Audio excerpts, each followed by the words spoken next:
선택이라고 하는 것은 사람이 가진 은총입니다. 하나님은 선이라고 하는 것은 결국 선택 의지입니다. 하나님은 은혜로 우리에게 주셨습니다마는 사람은 배반으로 사용하여서 타락의 길을 갔습니다. 선악과는 생명나무 과실을 빼놓고는 생각할 수가 없습니다. 하나님의 은총은 먹지 않으면 영원히 살리라고 하는 것인데 사람은 배반의 도구로 사용하여 먹고 정령 죽었습니다. 선택의 은총이라고 하는 것은 인간만이 가지고 있는 은총입니다. 동물은 가지지 않았습니다. 본능에는 선택의 의지가 없습니다. 동물들은 본능적으로 살기 때문에 선택하며 사는 삶이 아닙니다. 이성에는 선택의 의지를 포함합니다. 그렇기 때문에 이성을 가진 인간은 선택하며 살게 되어 있습니다. 이성적 존재로서 선택의 의지를 가진 그리스도인이 되어야 합니다. 사람이 걸어가는 길 앞에는 두 길이 있습니다. 그 두 길을 피하고 제3의 길을 택할 수는 없습니다. 둘 중에 하나만 택해야 합니다. 오늘 본문은 이렇게 말씀하고 있습니다. 13절, 14절 말씀 우리가 함께 읽습니다. 좁은 문으로 들어가라. 멸망으로 인도하는 문은 크고 그 길이 넓어 그리로 들어가는 자가 많고 생명으로 인도하는 문은 좁고 길이 협착하여 찾는 자가 적음이라. 아멘. 하나는 생명으로 인도하는 좁은 길이 있고 다른 하나는 멸망으로 인도하는 넓은 길이 있습니다. 이것은 제가 하는 이야기가 아닙니다. 저는 보지 못했습니다. 그러나 하나님께서 말씀하십니다. 좁은 길과 넓은 길이 있다고 말입니다. 왜 좁은 길이라고 합니까? 걸어가기 어렵기 때문입니다. 이 길은 예수를 믿는 길이라고 하나님 말씀하십니다. 반대로 왜 넓은 길이라고 합니까? 이 길은 가기가 쉬워서 많은 사람들이 거기로 가기 때문입니다. 이 길은 예수를 안 믿는 길입니다. 그래서 우리가 세상을 보게 되면 안 믿는 사람이 훨씬 많습니다. 그리고 겉으로 보기에 예수 믿는 사람이 안 믿는 사람에 비하여 더 힘들게 삽니다. 주일마다 이렇게 교회 와야 되고 신앙생활 하는데도 여러 가지 제약이 많습니다. 그럼에도 불구하고 사람들이 그리로 갑니다. 이유가 무엇입니까? 종착지가 중요하기 때문입니다. 그 길 끝에는 생명이 있는데 성경은 이를 구원이라고 합니다. 또 하나님과 더불어 영원히 사는 축복이라고도 말합니다. 이 길 끝에는 생명이 있습니다. 하지만 넓은 길의 끝에는 파멸과 멸망이 있을 뿐입니다. 이것은 없어지는 것이 아닙니다. 사라지는 것이 아닙니다.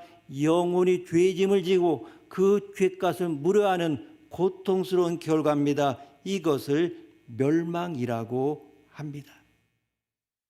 우리에게는 분명히 두 길이 존재합니다.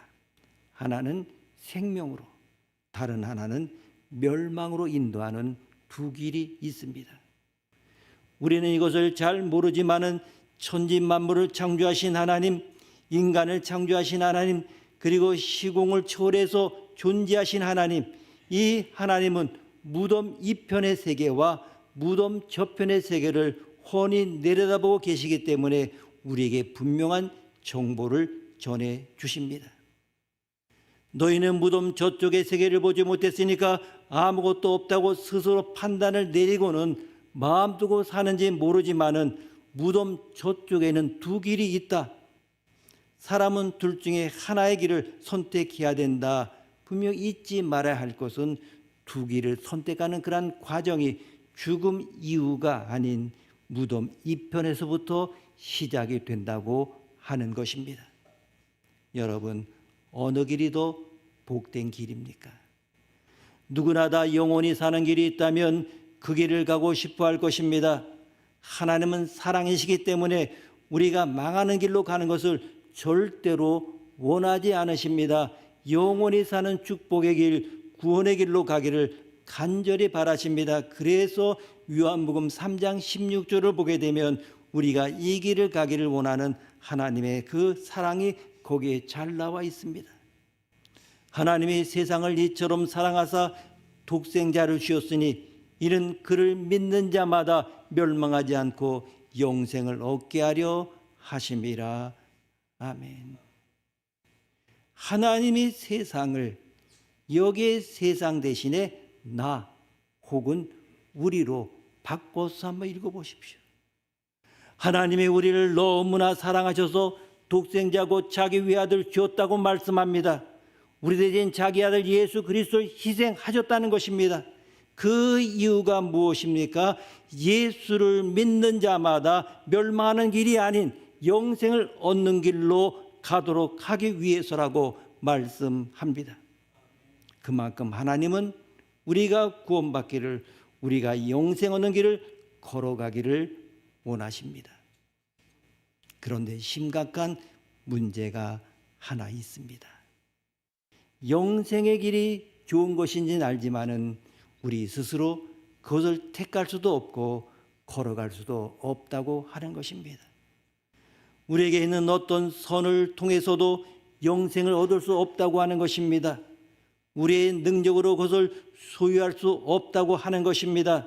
다시 말하면 우리의 힘으로는 하나님 앞에 나아갈 수 없다는 것입니다. 하나님은 존귀하신 창조자이십니다. 그리고 영으로 계시는 신입니다. 그만큼 너무나 광대한 분이어서 우리가 그분 앞에 직접 나아간다고 하는 것은 상상할 수가 없습니다. 더 심각한 문제는 무엇입니까? 하나님이 거룩하신 분이시기 때문에 절대로 죄를 가까이 하지 못한다고 하는 점입니다. 따라서 죄가 죽음이라고 있는 사람은 하나님 앞에 접근할 수가 없습니다. 만약에 접근한다고 하면 구약 시대처럼 하나님에게서 불이 나와서 다 죽게 됩니다. 하나님은 그만큼 거룩하십니다. 반면에 우리는 그렇게 거룩하지 못합니다. 우리에게는 죄가 있습니다. 그러므로 내가 아무리 영생을 얻고 싶어도 내 손으로 이 몸으로는 영생을 얻을 수가 없습니다. 우리가 얼마나 악한지 성경은 이렇게 말씀합니다. 에레미야서 17장 9절 말씀 보게 되면 만물보다 거짓되고 심히 부패한 것은 마음이라 누가 능히 이를 알려마는. 아멘. 이 말씀을 읽으면 금방 알 수 있습니다. 만물보다 거짓되고 심히 부패한 것이 무엇입니까? 마음입니다. 누구의 마음입니까? 바로 내 마음입니다.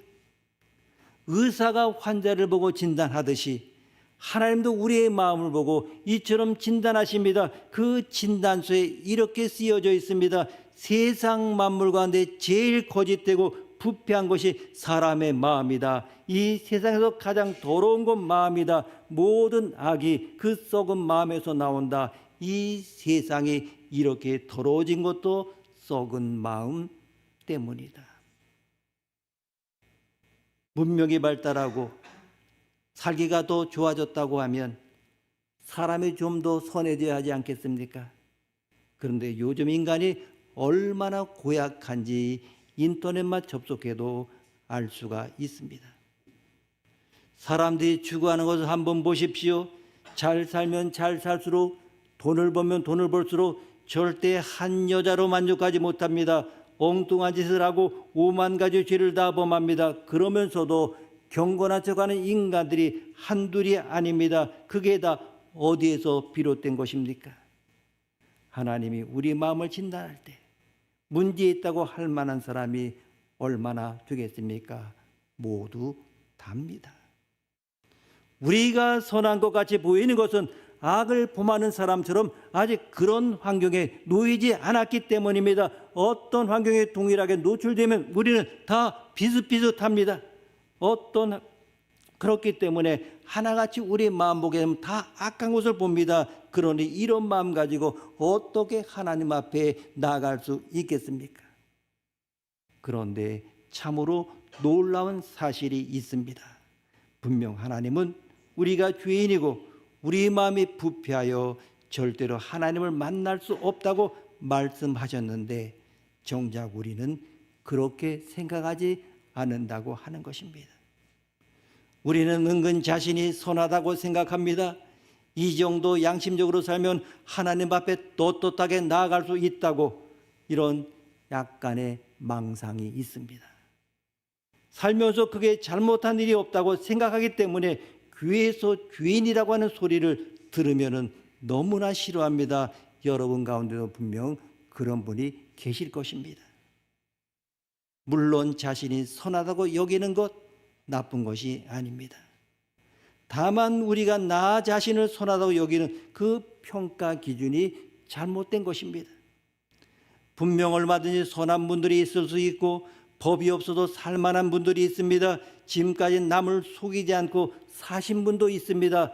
가난하게 살아도 뇌물을 취하지 않고 자존감을 지키며 사는 분들도 있습니다. 다 좋은 것입니다. 우리가 볼 때 선입니다. 그러나 자신의 선함을 평가하는 기준이 잘못됐습니다.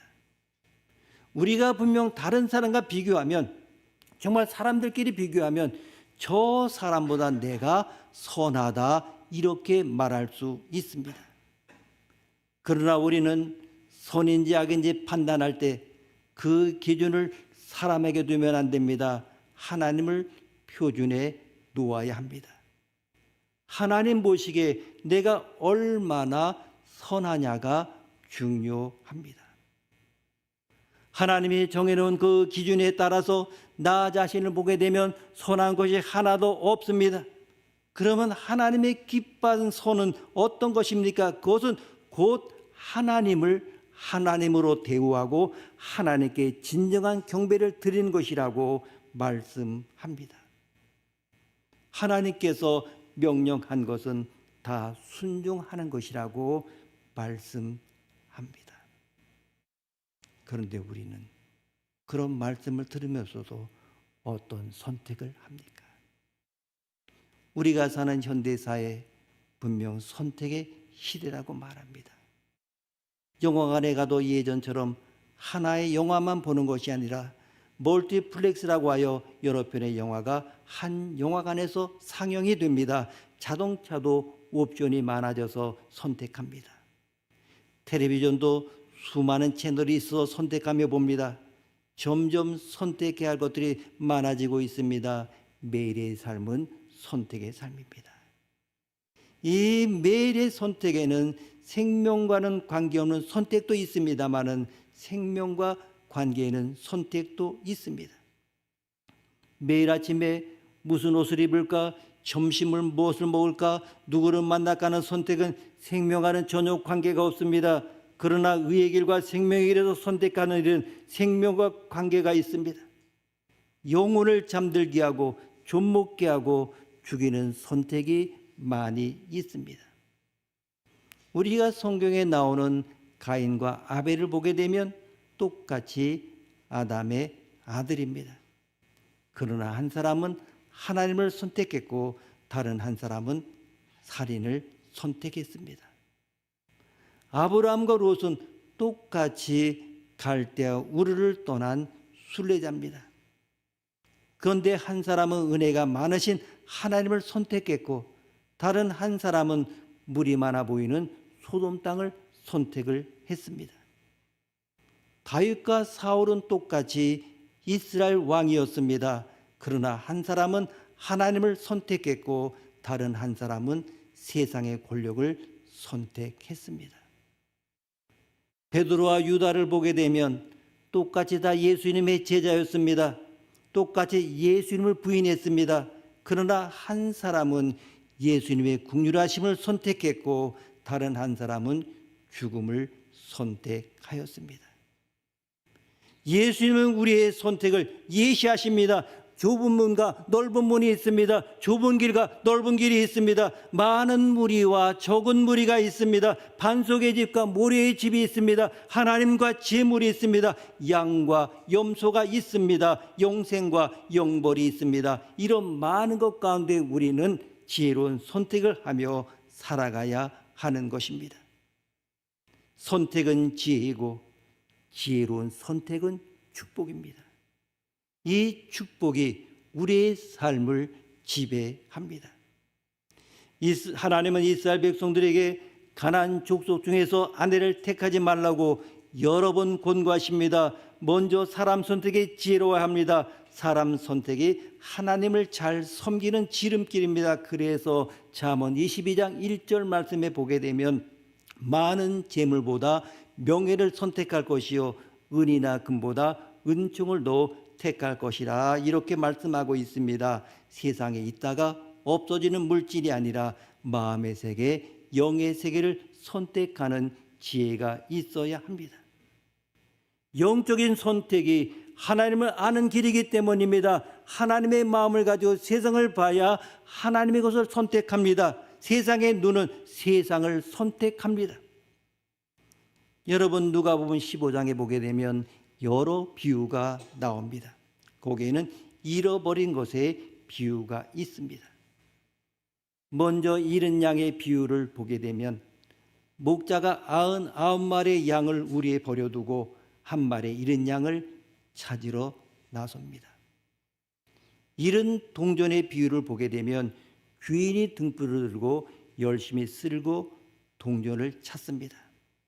그런데 잃은 아들의 비유에는 아버지가 아들을 찾으러 나서지 않습니다. 왜 그렇습니까? 양은 스스로 선택하지 않습니다. 동전은 스스로 선택하지 않습니다. 그러나 사람은 스스로 선택하여 갔기 때문에 자신이 선택하여 올 때까지 기다리십니다. 이것이 인간의 선택권이라고 하는 것입니다. 탈무드에는 친구를 선택할 때는 한 계단을 올라서고 아내를 선택할 때는 한 계단을 내려설지니 대저 아내를 고를 때는 겁장이가 될지니라 하는 그런 말이 있습니다. 무엇을 선택할 때는 거기에 적절한 지혜가 필요한 것입니다. 결혼을 앞둔 어떤 남성이 완벽한 배우자를 찾기 위하여 온 세상을 여행했습니다. 그는 자신이 생각해둔 배우자와 결혼하지 않고는 견딜 수 없다고 이렇게 생각하고 세상 구석구석을 잘 살펴봤습니다. 이렇게 40년을 허비했지만은 그런 여성과는 결혼하지 못했습니다. 친구가 그에게 물었습니다. 자네가 나이 이제 70인데 그래 세상에 그런 여성이 없었냐? 사실 딱 한 번 그런 여성을 만났었는데 그런데 그녀는 완벽한 남성을 찾고 있었다네. 그래서 결혼이 이루어지지 못했지. 세상에는 정말 선택자들이 많이 있습니다. 그래서 선택에는 지혜가 필요합니다. 그 지혜는 자기를 볼 줄 아는 능력입니다. C.S. 루이스의 순전한 기독교라는 그 책에 이런 이야기가 나옵니다. 보통 아기들에게 선택권이 있다면 어떻게 할까 궁금할 때가 있습니다. 아마 어둡고 따뜻하고 안전한 자궁 속에 머무는 쪽을 더 좋아하지 않을까 싶습니다. 아기의 생각에는 자궁이야말로 가장 안전한 곳일 테니까요. 그러나 그 생각은 틀렸습니다.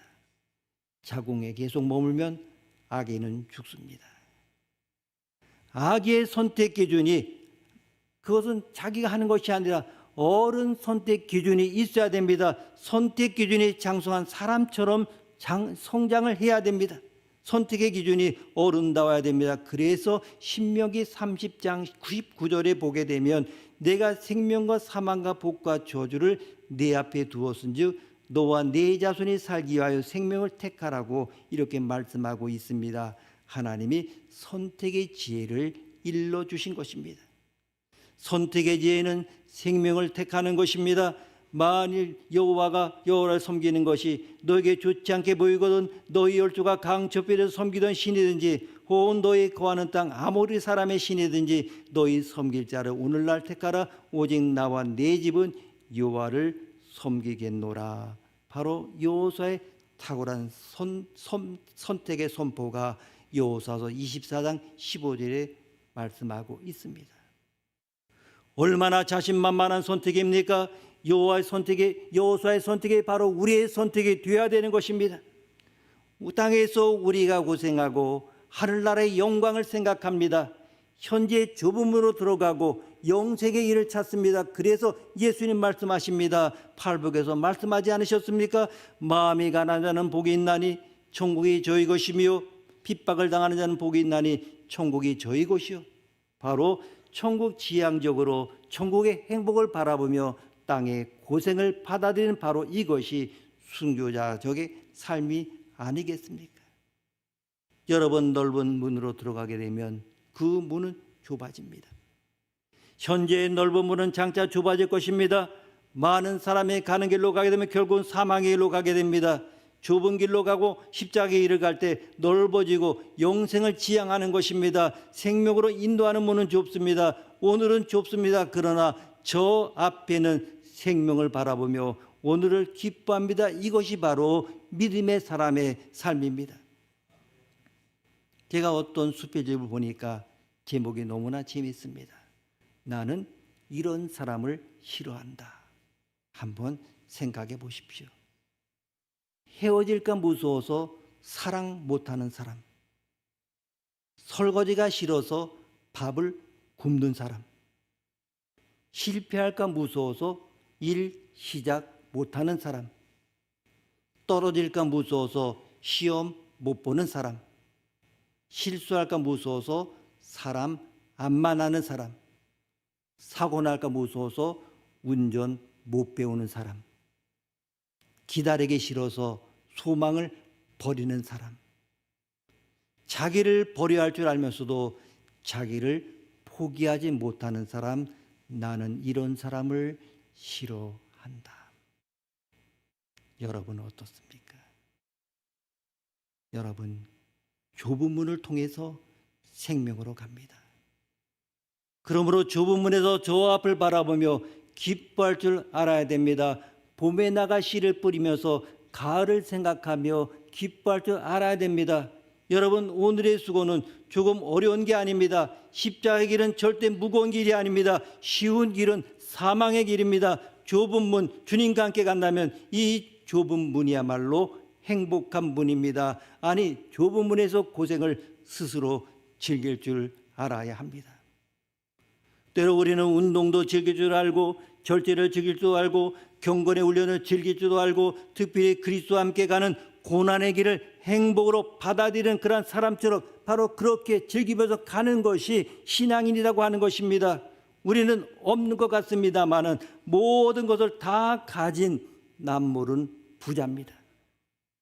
예수 믿는 사람은 세상 사람이 모르는 무엇인가를 마음속에 누리고 사는 사람입니다. 하나님은 우리가 천국에 들어가기 전에 이 험한 세상을 살 동안에 다양한 위로를 주십니다. 우리가 천국에 들어갈 약속을 가진 사람이기 때문에 미리 맛보게 하십니다. 여러분도 이런 생활을 하고 싶지 않습니까? 혼자서 벌벌 떨지 마십시오. 정말 이 자리에서 아직도 예수 그리스도가 내 마음의 구주가 아니신 분, 예수 믿고 하나님을 아버지로 모시고 살아보십시오. 그러면 걱정 안 해도 됩니다. 남편분도 기죽고 다니지 마십시오. 정말 하나님이 내 안에 계시기에 당당하게 살아가십시오. 그러면 하나님이 다 알아서 해주십니다. 예수 믿는 것을 아주 우습게 생각하는데 전혀 그렇지가 않습니다. 1970년대 베스트셀러로 기독교에 널리 알려진 멀린 캐로도라고 하는 분이 있습니다. 젊은 시절에 그는 감옥을 제집 드나들듯이 다닌 그러한 아주 불량한 사람이었습니다. 한 번은 가출옥의 기회가 주어져서 집으로 돌아왔습니다. 집에서 꿈 같은 시간을 보내다가 이제 2, 3일 후 또 감옥으로 돌아갈 생각하니 눈앞이 캄캄해졌습니다. 그래서 기간을 연장 부탁하려고 담당 검사를 찾아갔습니다. 검사님, 한 이틀만 연장해 주시면 안 되겠습니까? 그러면 꼭 돌아오겠습니다. 그러다 검사는 깜짝 놀라면서 이렇게 말했습니다. 아니, 아직 그 사실을 모르고 있었어. 트루먼 대통령이 당신이 전쟁에서 세운 공적을 인정하여 특별 사면해서 당신은 이제 자유인이요 다시 감옥에 들어오지 않아도 됩니다. 그가 이 말을 듣고 얼마나 기뻤겠습니까? 내가 특별 사면을 받았구나. 정말 나는 이제 죄수가 아니구나. 내 모든 종가 기록은 다 말소되었구나 하며 하늘을 날듯이 기뻤을 것입니다. 우리 입장이 그와 다르지 않습니다. 그는 전쟁에서 세운 공적 때문에 특별 사면을 받았지만 우리는 십자가에 죽으신 예수님 때문에 특별 사면을 받은 사람입니다. 멀리는 예수를 믿고 난 다음에 예수님 때문에 자기 모든 죄가 하나님 앞에서 특별 사면을 받은 것을 알게 되었습니다. 전과자요, 포악한 공수대원이요, 도박꾼이요, 암시장 거래꾼이요, 수단 방법 가리지 않고 돈을 모으던 포악한 사람이 예수님 때문에 자신의 모든 죄가 용서받았음을 깨닫게 되었습니다. 그는 가만히 있을 수가 없었습니다. 내가 하나님께 엄청난 은혜를 입었는데 더는 돈에 매여 살 수가 없지. 그리고 가방에 속에 든 막 팔아서 번 돈, 거짓말해서 번 돈, 사기쳐 번 돈 모두를 화장실 변기 아래로 던져버렸습니다. 가방이 텅텅 비었습니다. 순식간에 빈 털터리가 된 그는 돈뭉치가 쏟아질 때마다 내 가슴 저속에서부터 기쁨이 홍수처럼 밀물처럼 솟아오르는 것을 느꼈다. 이렇게 고백했습니다. 여러분, 그의 심정을 이해할 수 있겠습니까? 돈보다 귀한 것에 눈을 뜬 것입니다. 불의한 방법으로 본 모든 더러운 돈을 다 던지자 돈으로부터 자유로워진 것입니다. 하나님이신 기쁨이 마음속에 해일처럼 밀려오는 이것이 천국을 맛보는 삶입니다. 나중에 그는 군목이 되어서 많은 군인들을 하나님께 인도하는 일에 크게 쓰임을 받았습니다. 우리가 예수를 온전하게 믿으면 이처럼 세상에서 천국을 맛보며 살게 됩니다. 지금도 전 세계인이 존경하는 인물 중에 한 사람이 그 미국의 대통령을 지낸 지미 카터입니다. 그의 본질적 위대성에 관하여 이런 유명한 평가가 주어지고 있습니다. 백악관을 디딤돌로 사용했던 유일한 대통령. 이 말은 참으로 어마어마한 말입니다. 정말 대통령이 되고자 지금 이 나라에도 얼마나 애쓰는 사람 많습니까? 수단과 반복 가리지 않고 하려고 하는 그러한 사람들 많이 있습니다. 정말 이 지미 카터 대통령은 백악관이 그의 인생 목표가 아니었다는 말입니다. 권력이나 대통령이 그의 유형의 목표가 아니라 백악관을 디딤돌로 사용해서 하나님을 섬기고 사람을 섬기는 것이 그의 무용 목표였습니다. 그래서 한국에 왔을 때도 박정희 대통령에 전도하였고 북한까지 가서 김일성을 만나며 오늘도 여전히 전 세계를 다니며 피스메이커로 헌신하고 있습니다. 카터는 미국 대통령이 되었기 때문에 위대했던 것이 아니고 손에 쥐지 않은 무용 목표를 향해 꿋꿋하게 좁은 길의 삶을 살아가고 있기 때문에 행복한 위인으로 존경받고 있는 것입니다. 오늘 우리도 유형적이고 위용적인 행복보다는 무형적이고 본질적인 행복을 추구하며 살아가야 합니다. 가정의 행복을 원하십니까? 예수를 믿으십시오. 아내를 볼 때마다 이 세상에서 가장 아름다운 여인으로 눈에 들어오기를 원하십니까? 예수를 믿으십시오. 그러면 눈이 바뀌어 버립니다. 제게는 아내가 세상에서 가장 뛰어난 사람입니다. 사람이 바뀌었기 때문입니다. 천국 맛을 보니까 내 안에 예수님이 계셔서 나로 하여금 예수님을 모시고 사는 사람이 되니까 이런 변화가 나타납니다. 옛날 같으면 투정을 부리고 신경질을 냈을 일도 오히려 감사하게 됩니다. 이제 우리도 언젠가는 죽게 될 것입니다. 죽고 싶지 않다고 영원히 버틸 수 있는 사람 없습니다. 다 죽습니다. 죽고 나면 하나님이 보낸 천사가 와서 나를 데리고 갑니다. 기억에 남는 임종 가운데 믿음 좋은 한 할머니가 생각납니다. 그분은 죽음을 앞두고 얼굴에 기쁨이 만연하게 찬송을 흥얼거렸습니다. 그러더니 천사가 내 방에 들어왔어. 천사가 날 데리러 와서 이런 말을 남기고 숨을 거두셨습니다. 세상에 이런 죽음이 어디 있습니까? 우리 역시 천사를 따라서 하나님 앞으로 가게 될 것입니다. 그때 우리는 죄인이 아닌 의인으로 하나님 앞에 서게 될 것입니다. 하나님께는 옆에 계신 예수님 때문에 우리를 죄인으로 여기지 않으십니다. 나를 자기 아들로 받으시는 것입니다. 그리고 하나님이 계신 영원한 나라에서 영원토록 찬송하고 기뻐하며 경배하고 예배하며 살게 됩니다. 이것이 예수 믿는 사람에게 주어진 축복입니다. 나중에 이 세상을 떠나면 어디로 가시겠습니까? 두 길밖에 없습니다. 저는 죽음 앞에서 이를 부득부득 갈면서 벌벌 떨다가 숨을 거두는 분도 보았습니다. 아무리 잘난 사람이 할지라도 나의 앞에서는 맥을 못 춥니다. 아무리 대단한 사람이라 할지라도 죽음 앞에서는 어쩔 수 없습니다. 그런데 뭔가 대단한 것처럼 교만하다면 그것은 자기를 속이는 것입니다. 우리는 하나님의 자녀입니다. 예수를 믿고 하나님을 나의 아버지로 모시고 살면 이 세상에서부터 천국을 맛보며 살게 됩니다.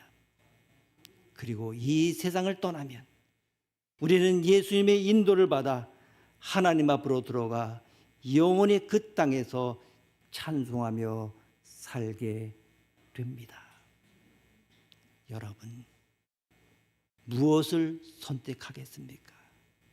죽으면 어디로 가시겠습니까? 기도하시겠습니다. 하나님 아버지, 오늘도 저희들을 거룩한 길로 인도하시고 좁은 길로 인도해 주심을 감사를 드립니다. 이 좁은 문을 통해서 영생의 길로 지향하는 저 앞을 바라보며 오늘도 행복한 길을 살아가게 하시는 그 은혜를 진심으로 감사하며 살게 하옵소서. 결코 땀 흘리지 않고 얻기를 바라지 않게 하시고 십자가의 고난 없이 영광의 이끌을 바라지 않는 마음을 주옵소서. 항상 거룩한 마음으로 살고 좁은 문으로 들어가며 주님과 함께하며 행복을 즐길 줄 아는 그리스도의 사람들 되게 하여 주옵소서. 존귀하신 예수님의 이름으로 기도드립니다. 아멘.